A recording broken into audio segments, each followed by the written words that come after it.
제가 한국에서 침례 신학대학교를 다닐 때 동기분들, 저의 친구분들이 저에게 늘 얘기했던 얘기가 너는 나중에 외국 사람이랑 결혼할 것 같다라는 이야기를 많이 듣게 되었습니다.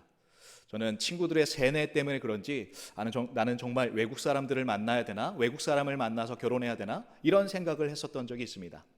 하지만 여러분이 알다시피 정말 한국적인 미를 갖고 있는 아내와 함께 결혼하게 되었습니다. 오늘 본문 말씀을 보면 에스라가 2차 귀환을 하고 있습니다. 2차 귀환 가운데 공동체로부터 엄청난 충격적인 사실을 듣게 됩니다. 그것은 다름 아닌 이 외국 사람들과 결혼하는 문제였습니다.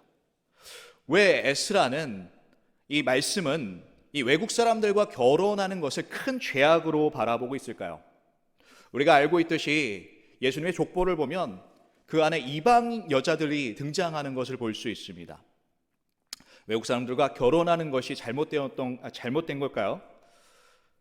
말씀에서는 이 통혼의 이 속 안에 이 숨겨져 있는 큰 죄악이 있다라는 것을 가르쳐 주고 있습니다.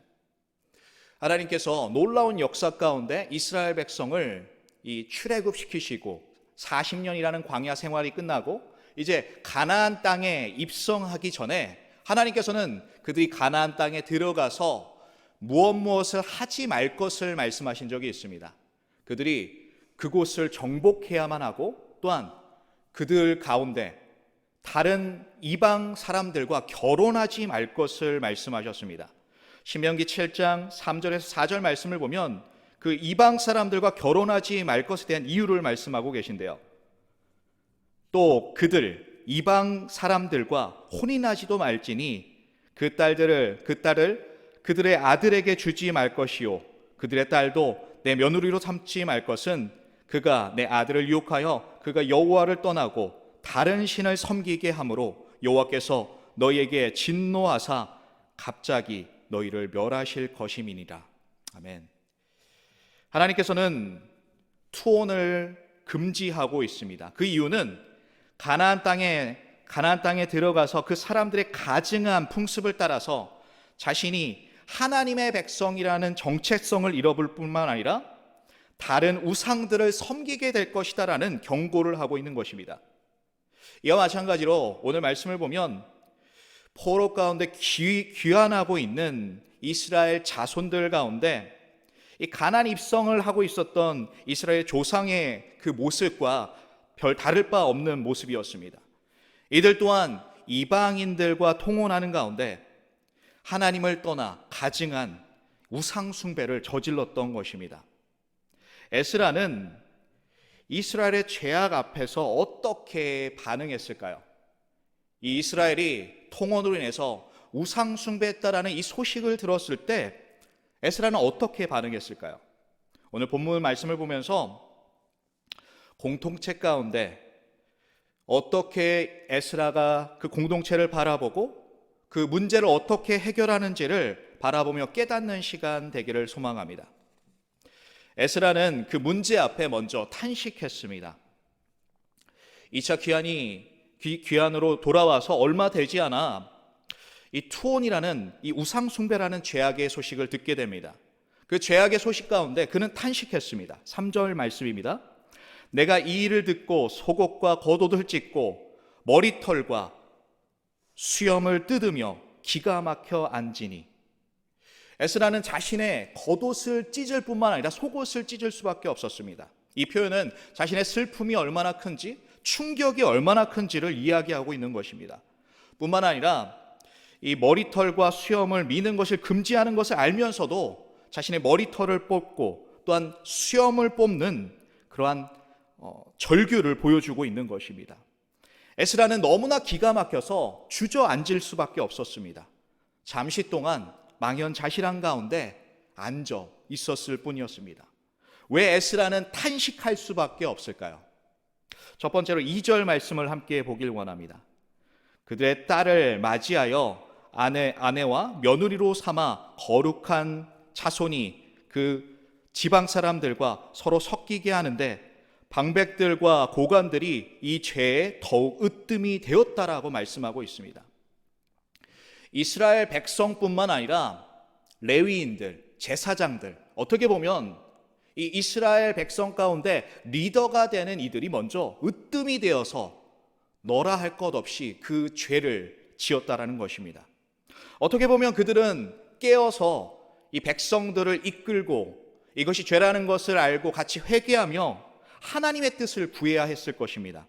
하지만 이들은 백성들의 롤 모델이 되지 못하고 도리어 이 죄의 본이 되었습니다. 두 번째로 볼 것은 왜 에스라가 탄식할 수밖에 없었냐면 그가 2차 귀환 후에 하나님을 찬양하고 하나님을 예배하고 있었다라는 것입니다. 에스라 8장 35절 말씀을 보십시오. 서로 사로잡혔던 자의 자손 곧 이방에서 돌아온 자들이 이스라엘의 하나님께 번제를 드렸다라고 말씀하고 있습니다. 이들은 돌아와서 가장 먼저 했던 것은 하나님께 예배하는 것이었습니다. 그들은 예배할 수밖에 없었습니다. 하나님께서 다시 예루살렘으로 오게 하셨고 그곳에서 성전을 재건할 거라는 그 꿈으로 가득했던 것입니다. 9장 1절 말씀을 보십시오. 이 일 후에, 이 예배가 있었던 후에 이 충격적인 소리를 들었던 것입니다. 그들은 분명히 즐겁게 하나님을 예배한 후에, 그들은 하나님을 찬양한 후에 이 기쁨이 가시지 않은 그 가운데 놀라운 소식을 들었습니다. 충격적인 소식을 들었습니다. 그들이 우상 숭배를 한다라는 것을 들었던 것입니다. 한번 상상해 보십시오. 우리가 지난주에 부활주의를 맞이해서 많은 성도들이 함께 모여서 함께 찬양하며 예배드렸습니다. 또한 이 코로나 기간 동안 함께하지 못했던 이 식사의 교제도 함께 나누었습니다. 너무나 즐거운 시간과 너무나 값진 예배를 드렸었는데요. 한번 상상해 보십시오. 그 가운데 어떤 성도님이 신천지라고 생각해 보십시오. 어떤 목회자가, 전도사가 신천지라는 것을 한번 생각해 보십시오. 또한 내 가족의 한 명이 신천지라는 것을 한번 생각해 보십시오. 그렇다면 여러분의 마음이 어떻겠습니까? 에스라는 무너질 수밖에 없었고 자신도 모르게 기가 막혀서 주저앉을 수밖에 없었던 것입니다. 우리가 이러한 일들을 겪게 되면 나도 모르게 주저앉고 나도 모르게 탄식할 수밖에 없을 것입니다. 에스라는 탄식할 수밖에 없었습니다. 마지막 세 번째로 에스라가 탄식할 수밖에 없었던 것은 이 바벨론으로 포로로 잡혀갔던 그 죄악이 바로 우상 숭배였기 때문입니다.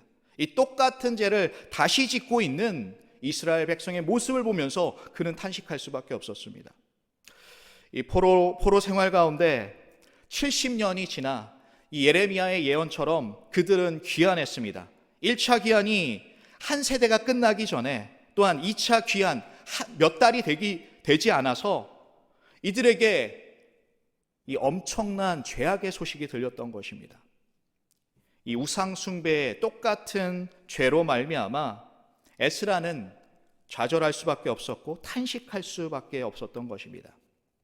이 탄식 가운데 두 번째로 에스라는 공동체의 죄를 나의 죄로 여기며 우리의 죄로 여길 줄 알았던 사람입니다. 에스라는 이 범죄의 소식을 들었을 때 그들을 원망하거나 처벌하려고 하지 않았습니다. 이 주석가의 말들을 보면 시간적인 상황을 볼 때 이스라엘의 범죄는 어쩌면 2차 귀환자들의 범죄가 아니라 1차 귀환을 하고 오래도록 그곳에 머물었던 사람들이 저지른 죄악이라고 추측하고 있습니다. 만약에 그렇다면 에스라는 1차 귀환자들을 불러 책망했으면 됐을 것입니다. 또한 그 1차 귀환자들의 리더들을 불러 리더십을 다시 세우고 자신의 리더십을 더욱더 구축하는 일로 삼았을 것입니다. 하지만 에스라는 그렇게 하지 않았습니다. 에스라는 누구에게도 그런 말을 하지 않았고 또한 팔을 나누거나 누가 잘못했다, 누가 잘했다라고 판가람을 내지 않았습니다. 그는 그저 먼저 하나님 앞에 통회했을 뿐입니다. 하나님께 기도했습니다. 5절 말씀을 보십시오.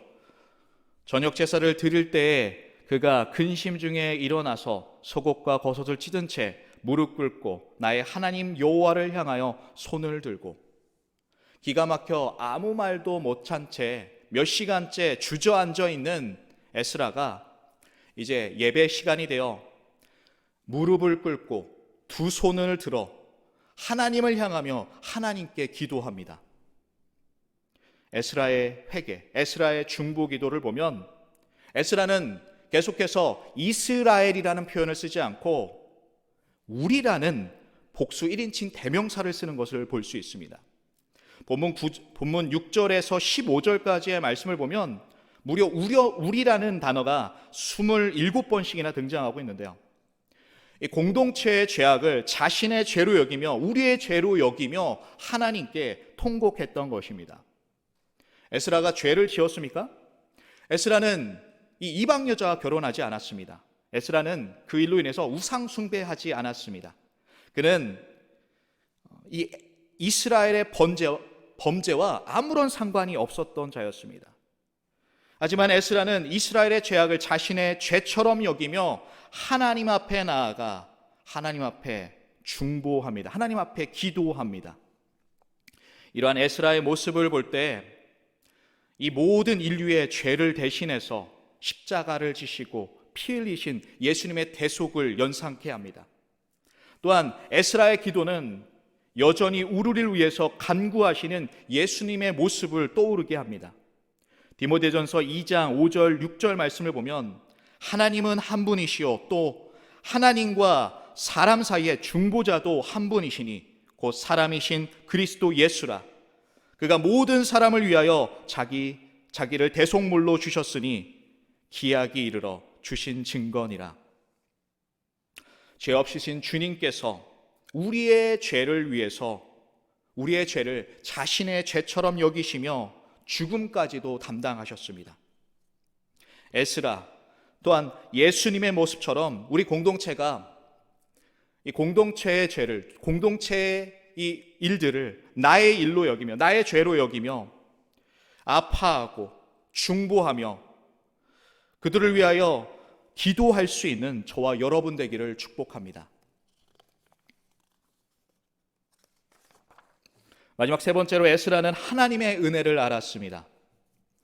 8장 이전의 말씀 8장 말씀을 보면 아닥사스다 왕을 통해서 자신을 도울 수 있는 이 군사를 얻을 수 있었습니다. 하지만 그는 그렇게 하지 않았습니다. 그는 아닥사스다 왕을 통해서 이 군사를 얻지 않고 그것을 부끄럽게 여기며 부끄럽지 않기를 원했습니다. 하지만 오늘 말씀 에스라의 기도의 시작 6절 말씀을 보면 하나님 앞에 부끄러워하는 에스라의 모습을 볼 수 있습니다. 그는 사람 앞에 부끄러워하지 않기를 원했지만 지금 하나님 앞에 부끄러워하며 고백하고 있습니다. 부끄러워하는 이 에스라의 모습은 7절에서 조상 때부터 지금까지 이스라엘의 모든 부끄러움을 이야기하고 있습니다. 이 부끄러움이 무엇입니까? 바로 그들의 죄입니다. 이 죄로 말미암아 다른 나라에 넘겨질 수밖에 없었고 또한 이 제사장들이 또 왕들이 죽을 수밖에 없었고 노략질 당할 수밖에 없었던 이 죄악의 결과가 얼마나 무서운지를 에스라는 고백하고 있는 것입니다. 에스라는 죄악을 고백할 뿐만 아니라 하나님의 그 은혜를 알았습니다. 바벨론의 포로 생활을 했을 때 다시 예루살렘으로 돌아올 때 이 아닥사스 왕의 호의가 아닌 하나님의 은혜라는 것을 알고 있었습니다. 바사왕 고레스 왕과 아닥사스 왕의 그 지원으로 말미암아 예루살렘 성전을 재건할 수 있는 그 일들 또한 전적인 하나님의 은혜라는 것을 알고 있었습니다. 그런데 이 모든 것이 하나님의 은혜라는 것을 알고 있었지만 이스라엘 백성들은 이 모든 은혜를 잃어버렸던 것입니다. 10절 말씀을 보십시오.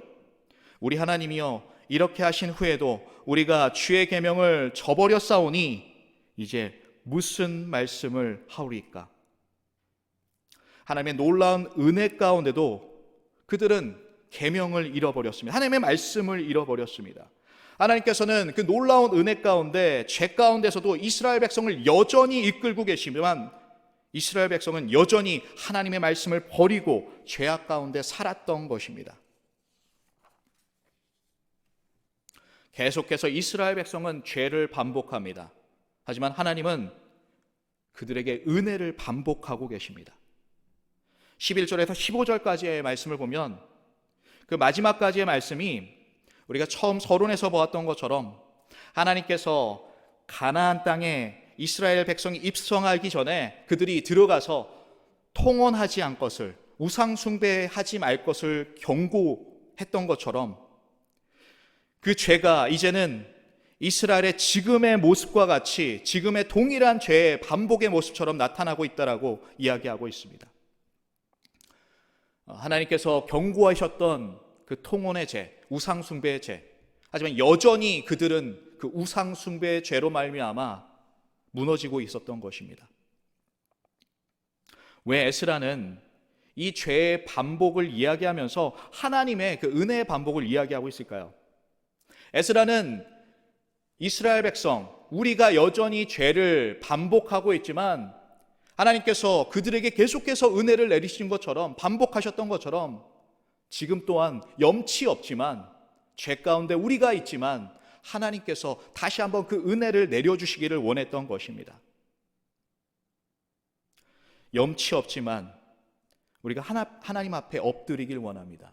염치 없지만 하나님 앞에 그 은혜를 구하는 우리가 되길 원합니다. 여전히 우리의 삶 가운데 죄의 반복이 있지만 염치 없이 하나님의 은혜를 구할 줄 아는 저와 여러분 되기를 축복합니다. 저는 한국에서 한 교회에서 어릴 때부터, 태어날 때부터 유학 때까지 쭉 자라왔습니다. 제가 그곳을 떠나기 전까지 그곳이 하나님의 은혜라는 것을 잘 몰랐었던 것 같습니다. 그곳에서 어린 시절을 다 보내고 또한 선생님을 하게 되고 또한 전도사 사역을 하게 되고 또한 그곳에서 선교사로 파송해 주시기도 하고 또한 유학까지 보내주시는 그러한 하나님의 은혜를 얻었습니다. 그런데 그 안에 있을 때는 그것이 참 은혜다라는 것을 잘 몰랐던 것 같습니다. 떠나고 나서 몇 년이 지나서야 내가 정말 하나님의 은혜 가운데 살아갔었구나라는 것을 깨달았습니다. 교회 안에서 많은 분쟁도 있었고 어려움도 있었고 눈물도 있었고 아픔도 있었지만 모든 성도님이 그 모든 문제와 그 모든 일들을 나의 문제로 갖고 있었던 것입니다. 나의 문제, 바로 우리의 문제로 바라보고 그 일들을 행했던 것입니다. 함께 울고 함께 기뻐하며 함께 기도할 수 있었던 우리의 교회였던 것입니다. 미국에 와서도 참 좋은 교회를 만났습니다. 그 교회는 바로 우리 교회인데요. 우리 한우리 교회인데요. 여러분 한우리 교회의 뜻을 알고 계십니까? 한우리, 한 울타리 안에 있다라는 뜻도 되지만 한우리, 우리가 한 공동체라는 것을 가르쳐주고 있습니다. 참 교회를 볼 때마다 참 은혜를 느낄 수밖에 없는 것은 우리가 축구로 하나 되기도 하지만 우리가 주님으로 하나 되고 또한 주님의 사랑으로 하나 된다라는 것을 계속적으로 느끼게 됩니다. 또한 다른 사람들을 만나게 되면 그분들에게 우리 교회를 자랑할 수밖에 없고 또한 그분들에게 우리 교회 오라고 말할 수밖에 없는 그러한 은혜가 있는 것 같습니다. 그런데 오늘 말씀은 우리 교회가 더 나아가 주님의 그 발걸음 가운데 하나 되는 공동체가 되기를 소망하고 있습니다. 하나님께서는 에스라의 모습처럼 우리의 공동체의 일들을 나의 일로, 공동체의 잘못을, 공동체의 허물을 나의 일로, 그들의 죄악을 나의 일로 바라보면서 함께 아파하고 함께 슬퍼하며 함께 기도할 것을 말씀하고 있는 것입니다. 오늘 아침 주님의 말씀 가운데 우리가 함께 중보자가 되어서 함께 울고 함께 기뻐할 수 있는 한 우리 공동체가 되기를 축복합니다. 함께 기도하겠습니다. 하나님 감사합니다. 우리를 한 공동체로 묶어주시고 우리 서로의 일이 남의 일이 아닌 우리의 일로, 나의 일로 여기게 하심을 감사합니다. 하나님, 다른 사람의 잘못을, 허물을 우리가 들추는 것이 아니라 그 잘못을 나의 잘못으로 또한 나의 아픔으로 바라보며 우리가 함께 기도하며 나아갈 수 있게 하여 주시옵소서. 함께 기도하며 한 공동체를 세워가는 우리가 되게 하여 주시옵소서. 감사하며 예수님의 이름으로 기도합나이다. 아멘.